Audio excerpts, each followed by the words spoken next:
Cooling pad या laptop stand का बहुत आज की डेट में डिमांड है। उसका रीजन है क्योंकि लैपटॉप का processor and GPU next level होते जा रहे हैं। सो मेनी डिमांडिंग गेम्स भी आ रहे हैं एंड लोगों का वर्क लेवल भी डिमांडिंग होते जा रहा है कि नहीं। So different laptop stands, cooling pads देखने को आज की डेट में मिल रहा है। एंड जैसे मुझको ये काफी पसंद आया, इसको भी बताऊंगा। It's just a stand but still.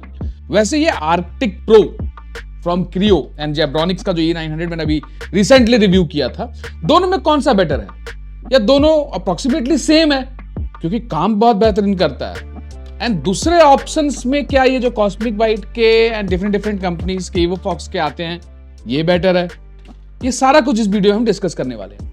And ये जो हल्के फुल्के पैड्स आते हैं, कूलिंग पैड्स, ये स्टैंड के हिसाब से ले रहे हो तो ठीक है, अदरवाइज कोई खास इनका मतलब कूलिंग पर इफेक्ट होता नहीं है। इससे अच्छा तो लैपटॉप अब डायरेक्टली यूज करो, वही बेटर है, या तो लैपटॉप स्टैंड की तरह यूज करो। पहले इन दोनों कूलिंग पैड्स के फीचर्स देख लेते हैं, कॉन्स के बारे में डिस्कस कर लेते हैं, फिर आगे और चीजें कवर अप करेंगे like gaming test and all. अगर हम बात करें ये क्रियो के आर्कटिक कूलिंग पैड के बारे में, नो डाउट नए फॉर्म फैक्टर के साथ आता है, नए डिजाइन, नए बिल्ड क्वालिटी के साथ आता है एंड यस कूलिंग में काफी इफेक्टिव है।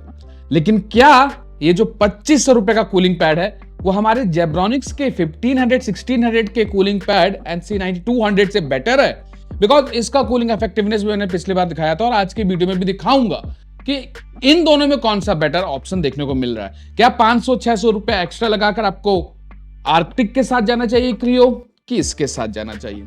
चलो पहले फीचर्स एक बार बता दूं।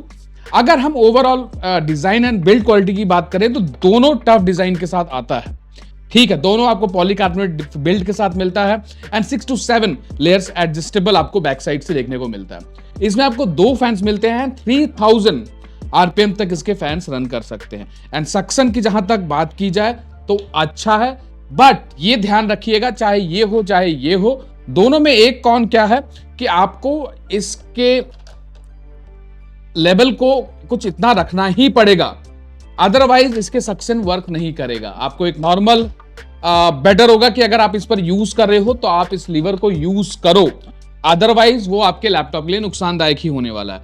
अगर आप डायरेक्टली रखते हो तो ये एग्जैक्टली फैन के इनटेक वेंट्स को लैपटॉप के थोड़ा सा रेस्ट्रिक्ट करता है। So always use it like this, not something like this, ठीक है। बिकॉज नीचे बिल्कुल भी इन्होंने ऑप्शंस नहीं दिया है जिससे चाहे ये हो चाहे वो हो, जिससे कि एयर सक कर सके आपका लैपटॉप, ठीक है। जहां तक कंट्रोल की बात की जाए तो इसमें सामने ही आपको कंट्रोल्स मिल जाते हैं, on off button, RGB control button and RGB strip इसकी बहुत मतलब प्रीमियम डिजाइन के साथ देखने को मिलता है क्योंकि स्ट्रिप पतली है तो आपको वो लाइट्स नहीं देखने को मिलने वाली है या बल्ब नहीं देखने को मिलने वाला है व्हाइल यूजिंग इट। तो बल्ब और जो RGB लाइट है वो इसका काफी बेहतरीन देखने को लगता है। साथ ही इसका एक प्लस पॉइंट है कि इसमें आपको 2 वायर्स मिलते हैं, दोनों C पोर्ट्स आपके लैपटॉप के साथ कनेक्ट हो जाता है। तो इसी कूलिंग पैड में आपको 4 USB 2.0 का USB हब भी मिल जाता है। किसी को USB हब अलग से नहीं लेना है तो 500-600 रुपए लगाकर आप इस कूलिंग पैड में ही USB हब का मजा ले सकते हो, ये इसका प्लस पॉइंट है। एंड जहां तक कूलिंग इफेक्टिवनेस की बात है तो उसके लिए तीनों का मैं आपको थोड़ा वेट करिए दिखाऊंगा। अभी overall features and cons cover कर लेते हैं। जहां तक आरपीएम की बात है तो आप यहां पर रोलर मिला है जिससे आप इसके स्पीड को 300 to 3000 तक सेट कर सकते हो। And yes as you can see इसका एयर फ्लो अच्छा है, बेहतरीन है एंड लैपटॉप के कूलिंग पर लिटरली काम करता है। एंड एक अच्छा डेप्थ मिलता है जिससे कि आपका एक सक्शन क्रिएट होता है, जिससे कि लैपटॉप में जो एयर पंप है वो अच्छा देखने को मिलता है। लेकिन इसके साथ ही इसमें जो ये आपको साइड में ये ग्रिप्स देखने को मिल रहा है फोम का, ये थोड़ा सा कम फोमी है, सही बता रहा हूं। तो इस पे लैपटॉप कंप्लीटली सेट करने के लिए आपको थोड़ा सा शायद प्रेस करना पड़े, बिकॉज इससे ज्यादा फोमी आपको जेब्रॉनिक्स में देखने को मिलता है। दूसरा प्रॉब्लम क्या है कि इसमें ये आपका डिटैचेबल नहीं है, ये स्टिक है, ये अलग से एक और नहीं आपको कंपनी दे रही है। अगर ये खराब हो गया तो आपके पास दूसरा कोई ऑप्शन नहीं है। आपको आई डोंट नो, ये अगर फट गया या खराब हो गया लाइक दिस, मैंने अभी खींचने का कोशिश किया तो फट सकता है, तो उस केस में आपको फिर जुगाड़पंती का काम करना पड़ेगा। साथ ही अगर आप इसके बैक साइड में फैंस को देखते हो तो ये ओपनेबल नहीं है, इसमें कोई फिल्टर नहीं लगा हुआ है, जिससे कि प्रॉब्लम क्या होती है कि नॉर्मली आज के डेट में धूल धक्कड़ बहुत है, तो फिल्टर अगर इसमें होता एक जैसे कि इसमें यूज किया गया है, तो गंदगी को थोड़ा और ज्यादा कंट्रोल किया जा सकता था, जो लैपटॉप में शक हो सकता है। साथ ही इसमें आपको एक मोबाइल होल्डर भी मिल जाता है, आप इसको नीचे स्टिक कर मोबाइल होल्ड भी साथ में कर सकते हो। क्वालिटी वाइज अच्छा है, बिल्ड अच्छा है, बट जो कॉन्स था मैंने आपको बता दिया। उन कॉन्स को साइड रखते हुए इसमें एक सबसे बेहतरीन जो फीचर बहुत कम गेम कूलिंग पैड में देखने को मिलता है कि इसमें आपको यूएसबी हब मिल रहा है, वो भी एक नहीं, दो नहीं, तीन नहीं, चार यूएसबी के ऑप्शंस मिल रहे हैं। ठीक है, रेस्ट ये होगा कि आपके लैपटॉप का 2 यूएसबी पोर्ट इससे कवर अप हो जाएगा, फिर आपको इसके यूएसबी पोर्ट्स को यूज करना पड़ेगा। ये आपको सोचना है कि क्या करना रहेगा। साथ ही अगर NC9200 जेब्रॉनिक्स की बात करें तो इसका फायदा है कि इसमें आपको वैसे तो 2500 आरपीएम का ही फैन मिलता है, इसमें भी आपको रोलर मिलता है और बीच में एलसीडी स्क्रीन मिलती है। साथ ही इसमें जो ये एडजस्ट करने का ऑप्शन है ना, ये आप अपने लैपटॉप के अकॉर्डिंग, लैपटॉप के साइज के अकॉर्डिंग 1 2 3 लेवल पर एडजस्ट कर सकते हो, जिससे कि मोस्ट ऑफ द लैपटॉप्स को ये कैटर कर पाता है। लेकिन इसमें भी ध्यान रखिएगा, ये जो सक्शन वाली कूलिंग पैड्स है ना, ये किन लैपटॉप्स के लिए बेटर है, जिनके वेंट्स थोड़े से मिडिल के साइड में है। बिल्कुल कॉर्नर में अगर है, या आपका लैपटॉप 16 इंच के ऊपर का या 18 इंच का लैपटॉप है, तो 18 इंच के लैपटॉप आई डोंट थिंक इसमें बेटर रहेगा, बिकॉज उनके फैंस कहीं ना कहीं इस रबर ग्रिप्स पे पड़ेंगे तो प्रॉब्लम होगा। इस वीडियो के लिए मैंने टफ A16 F16 यूज किया है to showcase the overall efficiency of this cooling pads. साथ ही इस पर्टिकुलर कूलिंग पैड का फायदा क्या है? पहली बात तो सस्ता है, साथ में आपको सिंगल फैन मिलता है, एंड इसके साथ जो ये रबर ग्रिप है ये एक्स्ट्रा मिल जाता है, एंड मैग्नेटिक है, तो आप चेंज कर सकते हो अगर ये खराब हो जाए तो। सबसे बड़ा प्लस पॉइंट इसका एक तो ये एडजस्टेबल ऑप्शन मिलता है कि आपके लैपटॉप के साइज के अकॉर्डिंग आप इसको निकाल के थोड़ा ऊपर नीचे एडजस्ट कर सकते हो। एंड साथ ही बैक साइड में अगर आप देखोगे तो ये ओपन हो जाता है और यहां पर एक फिल्टर मिलता है जो कि आपके लैपटॉप में किसी भी डस्ट पार्टिकल को एंटर करने से रोकता है। तो हुई ना एक खतरनाक बात। ये चीज आई थिंक क्रियो आर्टिक को भी सोचना चाहिए था, जो कि क्रियो आर्टिक कहीं ना कहीं मिस कर गए। उन्होंने यूएसबी हब जरूर दे दिया है, इसमें आपको यूएसबी हब नहीं मिलता, it's just pure gaming laptop cooling pad.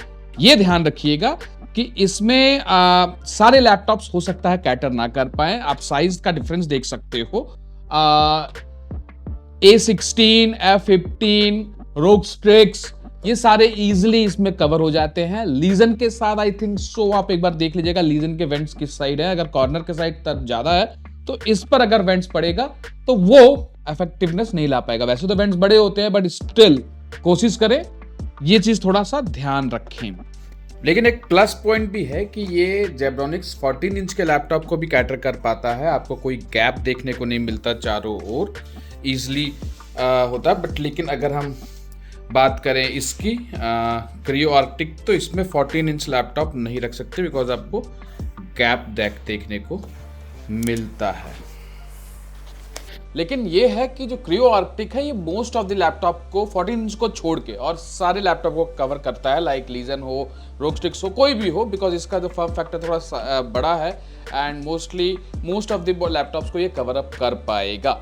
ठीक है, ये थोड़ा क्रियो आर्टिक का एक फायदा है, लेकिन 14 इंच को नहीं कवर कर पाएगा, ये भी ध्यान रखिएगा। और अगर आप ये सारे लैपटॉप्स जो मैं बताया वो यूज कर रहे हो तो कोई दिक्कत नहीं, और रेस्ट आप मेरे कमेंट में पूछ लीजिएगा। जहां तक स्टर्डीनेस, बिल्ड क्वालिटी, ओवरऑल लुक्स की बात है, दोनों ही अच्छे ऑप्शंस हैं।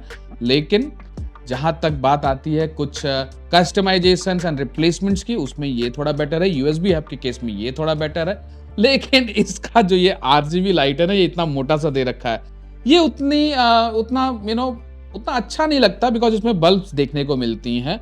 मतलब you can feel that bulbs going around until unless आप ध्यान से देखते हो, तो वो इसका एक कॉन्सेप्ट कि थोड़े RGB लाइट पर ध्यान रखते हुए इसको थोड़ा सा गुड क्वालिटी का बना सकते थे। ठीक है, एंड जहां तक बात आ गई एक नॉर्मल गेमिंग कूलिंग पैड्स का जो हम नॉर्मली यूज करते हैं, लाइक दिस कॉस्मिक बाइट का आपको मेटेरॉयड मिलता है और कॉस्मिक बाइट का साइक्लोन देखने को मिलता है। ये भी इफेक्टिव है, बट स्टिल क्योंकि सक्शन नहीं क्रिएट करता है चारों ओर से, तो ये टेम्परेचर को उस लेवल पर कंट्रोल नहीं कर पाता जिस लेवल पर ये दोनों कंट्रोल कर पाते हैं। और ये मतलब ये क्लियरली गेमिंग टेस्ट में देखने को मिल जाता है। कीपिंग ऑल दीज असाइड, एक मैंने अपने लिए मंगा रखा है जो मैं अपने प्रोडक्टिविटी लैपटॉप या अपने HP ओमेन के लिए यूज करता हूँ। देखो हमेशा इन तड़क भड़क कूलिंग पैड को तो हम नॉर्मली गेमिंग के लिए यूज करते हैं, ठीक है। हमेशा इनको एक नॉर्मल टास्क के लिए अपने सेटअप पे रखें और यूज करें, वो थोड़ा सा ओवर लगता है। रेस्ट अगर आपको एक normal good looking customisation option का इस तरह का कूलिंग पैड चाहिए जो कुछ इस तरह से रिवॉल्व हो जाता है 360, मुझे ये बहुत बेहतरीन लगता है। और मैं मोस्टली यही यूज करता हूं जब मेरे को कंटेंट क्रिएशन अपना वर्क एंड ऑल करना हो। ठीक है, अब चलो थोड़ा सा टेस्ट कर लेते हैं हम लोग गेमिंग का। अभी आप विदाउट कूलिंग पैड देख रहे हो, टेम्परेचर देखो भैया, मैंने नीचे रिट्रेसिंग भी बता दिया, DLSS ऑन 3x भी बता दिया, और 93-94 degree Celsius approximately temperature touch कर रहा है यहाँ पर। अब मैं ये exactly side by side test करके नहीं दिखा रहा हूँ, सो दैट कि आपको क्लियरली एक्सप्लेन कर पाऊँ, नहीं तो हो सकता है कुछ मिस हो जाए। अब थोड़ा लॉन्ग टाइम इसलिए प्ले कर रहे हैं जिससे पता चल पाए कि भाई टेम्परेचर कहाँ पर नॉर्मली स्टक कर रहा है। 91, 92, 93 कहीं ना कहीं अप्रोक्सीमेटली विदाउट कूलिंग पैड ये टच कर रहा है। FPS तो नो डाउट A16 है तो बढ़िया निकाल कर लाना ही है। एंड हमने यहाँ पे फ्लैगशिप प्रोसेसर यूज किया, Ryzen 9 9000 सीरीज प्रोसेसर यूज किया जो कि मैक्सिमम हीट करता है। यहाँ पर आप देख सकते हो कि टेम्परेचर 90 के ऊपर ही मेंटेन्ड है फिलहाल। सिमिलरली हमने RDR2 में भी देखा और यहाँ तो भैया 96-97 डिग्री सेल्सियस टेम्परेचर टच कर रहा है। मतलब लॉन्ग आवर गेमिंग टेस्ट भी होता है, मतलब 96 डिग्री सेल्सियस, लेकिन कोई लैग नहीं था। परफॉर्मेंस लैपटॉप का बढ़िया था, बट स्टिल यार रिव्यू नहीं देखे तो जाकर A16 का रिव्यू देख लीजिएगा। बहुत ही खतरनाक टेम्परेचर ये खींच रहा है। लेकिन जैसे ही हम कूलिंग पैड यूज करते हैं तो डिफरेंसेस आपको क्लियरली देखने को मिलेगा। अब हमने क्रियो आर्कटिक पहले यूज किया, यहाँ पे भी इसका परफॉर्मेंस देखो 85 degree Celsius, 86 degree Celsius, 84 degree Celsius के अराउंड आप देख सकते हो। 83 डिग्री सेल्सियस तक टेम्परेचर खींच के इसने कम कर दिया। सक्शन का फायदा है भाई, ये जो साइड में अपने थर्मोकोल जो भी यूज किया है इन्होंने, नॉट थर्मोकोल बट फोम जो यूज किया है, टेम्परेचर को क्या बेहतरीन कंट्रोल कर रहा है।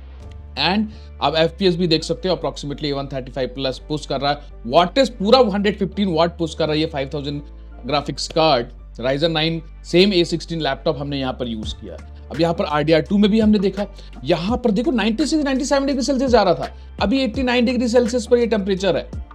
ठीक है, 90 डिग्री टच किया, 91-92 तक जाना चाहिए, 92 डिग्री सेल्सियस पर फिलहाल है ये, बट 95-96 तो जाने का सोच भी नहीं रहा। तो यहां पर ये इस पर्टिकुलर आपको फायदा देखने को मिल रहा है इस कूलिंग पैड का, इसलिए मैं थोड़ा लॉन्ग टर्म रखा। ये साइड बाय साइड कर देता तो हो सकता है आपको क्लैरिटी नहीं मिल पाता। सो इससे आप इंडिविजुअली आगे पीछे कर चेक भी कर पाओगे, आपके बेहतरीन डिसीजन के लिए ये बेटर रहेगा। ठीक है, 94 डिग्री सेल्सियस फिलहाल इसने टच किया है after long hour gaming also. And अब हम यहाँ पर थोड़ा सा चेंज करेंगे कूलिंग पैड एंड देखते हैं जेब्रॉनिक्स क्या कर पाता है। अब जेब्रॉनिक्स में आप देख सकते हो कि यहाँ पर हमने NC9200 यूज किया है, ये भी सक्शन वाला अपना कूलिंग पैड है और टेम्परेचर ये भी बेहतरीन कंट्रोल कर रहा है। अभी आप ये देखना कहीं ना कहीं, अब मैंने दिखा भी दिया कि हम कौन सा कूलिंग पैड यूज कर रहे हैं, ये टेम्परेचर को क्या बेहतरीन कंट्रोल कर लेता है। 82 degree Celsius, 83 degree Celsius, even 80 degree Celsius तक लेकर जाता है, जो कहीं ना कहीं 1-2 डिग्री बेटर परफॉर्म कर रहा है अगर हम क्रियो आर्कटिक से कंपेयर करें, बिकॉज उसका जो फोम है ना वो बेटर सक्शन क्रिएट कर रहा है, नो डाउट। तो अब नेक्स्ट गेम इसमें देख लो, इसमें आपको क्लियरली आइडिया लग जाएगा। ये 85-84 डिग्री सेल्सियस तक RDR2 में जेब्रॉनिक्स ने मेंटेन किया, जबकि आर्कटिक में 89 degree Celsius, 92 degree Celsius, 93 degree Celsius तक गया था, बट यहां पर ये 89 डिग्री सेल्सियस से ऊपर नहीं जाने वाला है। आप देख सकते हो फुल हमने गेम इसीलिए प्ले कर दिखाया जिससे आपको ये ना लगे कि भैया प्रॉपर हमें क्लैरिटी नहीं मिल रहा। तो यहां पर आप देख सकते हो maximum 91 degree Celsius, 90 degree Celsius तक रीच किया, जबकि विदाउट कूलिंग पैड 95 और 96 डिग्री सेल्सियस जा रहा था सेम गेम में। तो ये है हमारा Zebronics NC9200, no doubt better perform कर रहा है आर्कटिक से, बट थोड़े डिफरेंस के साथ। ये आपको डिसाइड करना है कि USB हब के साथ जाना है कि ये थोड़े से ट्वीक और 5-10% बेटर परफॉर्म कर रहा है तो उसके साथ जाना है। नो डाउट ये थर्मल्स को बेटर कंट्रोल कर पा रहा है। अब क्या कॉस्मिक बाइट साइक्लोन यही चीज कर पाएगा? देखो यहां पर यार हम क्लियरली देख सकते हैं कि सक्शन नहीं है इसमें, तो ये 90 डिग्री सेल्सियस स्टिल मेंटेन कर रहा है। 3-4 डिग्री का डिफरेंस देखने को मिल रहा है नॉर्मल विदाउट कूलिंग पैड से कंपेयर करें तो, लेकिन 91 डिग्री सेल्सियस, 90 डिग्री सेल्सियस के अराउंड टच कर ये रह रहा है। जबकि आर्कटिक एंड जेब्रॉनिक्स ने काफी बेटर कंट्रोल किया था यहीं पे टेम्परेचर को under 85 degree Celsius, even 80 degree Celsius तक मेंटेन किया था। बट यहाँ पर 2-3 डिग्री का डिफरेंस है। सिमिलरली आप RDR2 में भी देखो, यहाँ भी कंट्रोल है, 96 डिग्री सेल्सियस तो नहीं ले जा रहा है, लेकिन 90 के ऊपर ही मेंटेन्ड है, 92, 93, जबकि आर्कटिक का भी नियर बाई है, लेकिन आर्कटिक ने टेम्परेचर को ड्रॉप किया था, अराउंड 86 तक भी ड्रॉप किया था, 89 तक ड्रॉप किया था, लेकिन ये 90 डिग्री सेल्सियस के ऊपर कांस्टेंट है। तो आप समझ गए होंगे कि क्या डिफरेंस है तीनों कूलिंग पैड में। सो गेमिंग टेस्ट से ये पता चलता है कि नो डाउट ये सस्ता है जेब्रॉनिक्स NC20 9200, बट स्टिल ये ज्यादा बेटर टेम्परेचर कंट्रोल कर पा रहा है। रीजन इसका सेंट्रल एयर फ्लो जो है वो ज्यादा एयर पुश कर पा रहा है लैपटॉप के अंदर, एंड ज्यादा बेटर वैक्यूम क्रिएट कर पा रहा है। Being in the same RPM एक ही फैन चल रहा है, कोई डुअल का चक्कर नहीं है। साथ ही इसका प्लस पॉइंट है कि ये लैपटॉप में कोई गंदगी को भी पुश नहीं होने देगा, ठीक है। लेकिन क्या अपना आर्कटिक किसी भी एंगल में कम है? नहीं, डुअल फैन है, ज्यादा RPM आपको देखने को मिलता है, देखने में भी अच्छा लगता है।